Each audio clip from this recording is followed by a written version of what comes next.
Now, only a week ago, we were sitting here in this very studio preparing ourselves to be doing an overnight show downstairs in this fantastic new studio, which was built specifically for the task of bringing you live the American election, so that when the polls closed, when the votes were in, we would be able to bring you as best we could, something coming close to a result. And of course, when we finished the show at about 5 a.m., shortly before I had to go and get a couple of hours sleep before coming back in, it was looking pretty clear as though Donald Trump had got it. Suddenly, by the time I woke up and came back into work around about 9 o'clock on Wednesday, it looked as though Biden had got it. Somebody is doing something quite strange here, and nobody's quite sure what it is. But let's talk to Esther Krakue, who I'm sure was watching a bit of it as well. Although last time I spoke to her, I think she said she was going to try and switch off for a while. Esther, a very good morning to you. Welcome back. Hi, good morning. Did you watch it in the end overnight, or were you as true to your word? Absolutely not. I didn't watch it. I just fell asleep. I didn't want to sort of disturb myself. So when you woke up in the morning, right, presumably you must have been slightly taken aback by all the confusing signals, because at first it was Trump that had won. Trump had become the favourite. Then it was Biden who looked like he was going to win. And then it sort of went backwards and forwards for a while. And I think the biggest problem with the American election process is that most people in this country, and you've got a bit of a knowledge of America, you've got family over there, most people in this country don't understand how it works, really. Yeah, and it's a very, very messy system. Obviously, because the states are in charge of how basically the electoral process is carried out. It's left a lot of sort of messy patchwork of the rules, and the rules in sort of Pennsylvania regarding poll watchers are different to like Arizona and Georgia. So it's really a very messy patchwork. And I think because of this the nature of this particular election, we've been able to see that sort of in full view.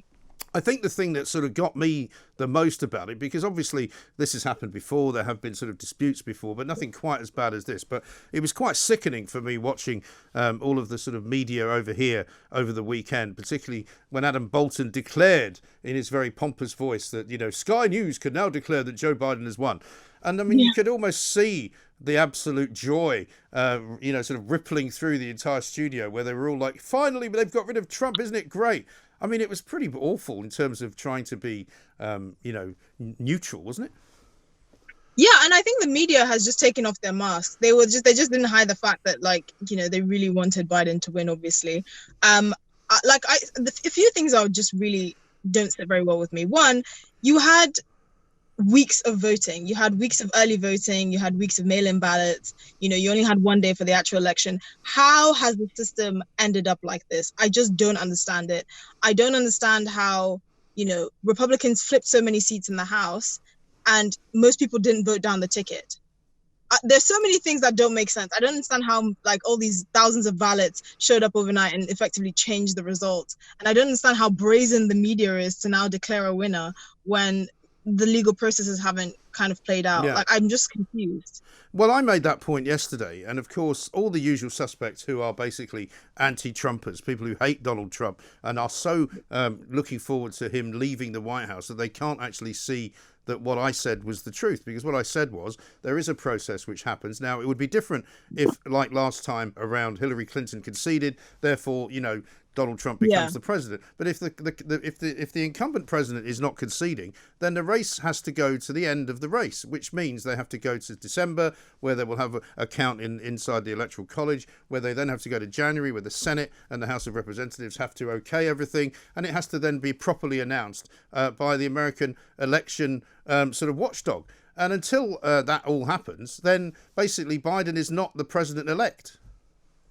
Yeah, and I think for me, what worries me is if this process does play out, if Trump does have a case, if, things are reversed or, they discount some of the dead voters like I'm hearing, and things actually do change, the kind of momentum that the media have whipped up with this already calling, Biden president-elect, the backlash from that will literally put the fear of God in people.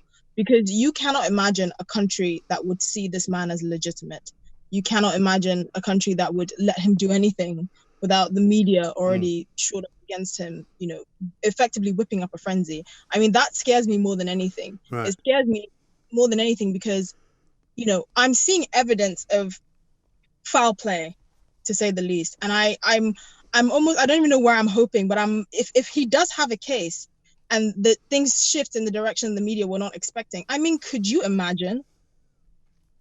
Well, it would be remarkable, wouldn't it? I mean, here's the situation where we've got people like Michelle Obama, Joe Biden himself has made speeches, very good speeches, about how we must, pour balm on the troubled waters and everybody must get along, and he's going to represent all the people, and it's time that, you didn't look upon your opponent as your enemy. But they spent 4 years looking upon their opponent as their enemy. They spent 4 years trying to get him thrown out, either by impeachment or by legal suits against him, or by inferring that the Russians were somehow involved. And now it's like, because they think they've won, the Democrats say, oh, well, everything's fine now. We should all just get along.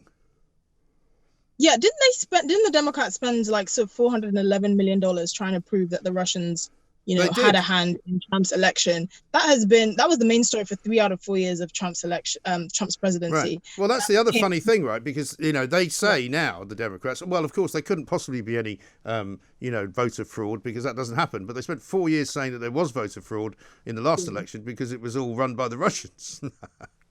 Exactly. It's so ironic. It's incredible watching this pan out. Now everyone is, suing for peace, when effectively the Democrats should be very worried as well, because regardless of how this election officially turns out, Trump made huge gains in minority communities, huge gains that no Republican has been able to do since the 60s.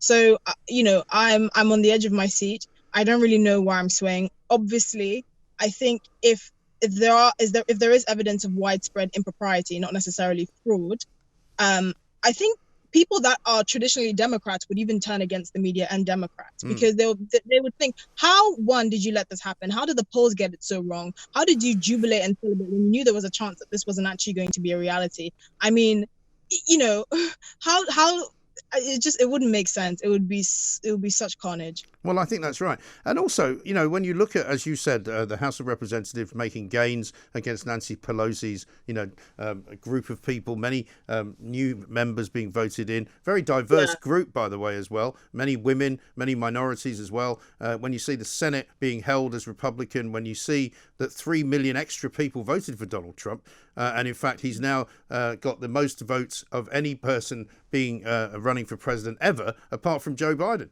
because Biden obviously got a record number as well. But he got more votes this time around than Barack Obama ever got in the 2 terms that he served. So it's a fascinating situation.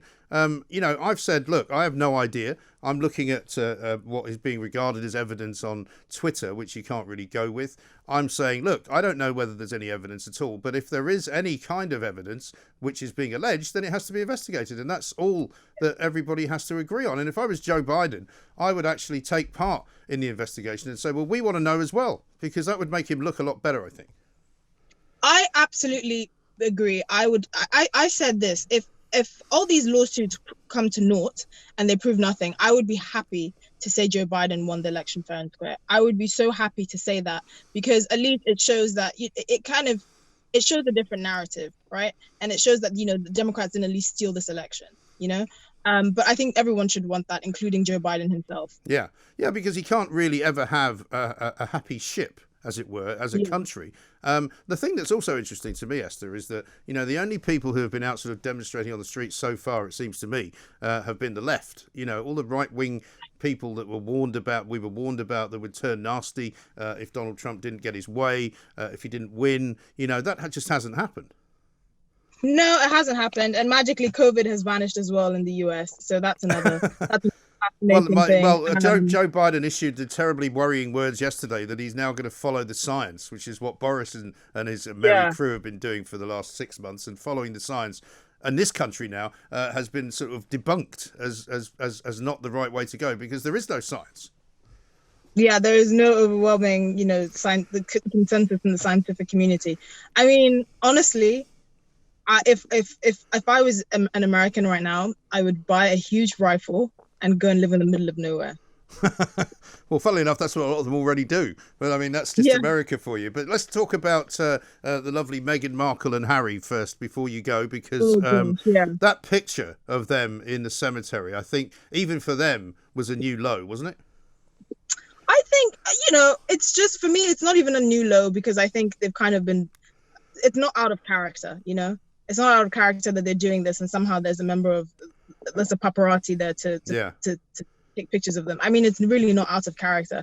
Again, everyone has been asking questions about what's happened to Harry since he got married to Meghan and moved to the US and effectively couch surfed in millionaires' homes. I'm past the point of caring now. This is not something that's new or different. It's to be expected. Are you telling me, Esther, in all honesty, that the next time you come into the studios to do Plank of the Week, that you're not going to nominate Meghan Markle? Is this breaking news? Not. No, absolutely not. No, unfortunately that couple seems to be a regular fixture. Yeah, they really do. Well, the Daily Mail today, piece by Jan Moore, here lies the ruins of their reputation. By turning Remembrance Sunday into their own photo op, Jan says the Sussexes have made a grave mistake.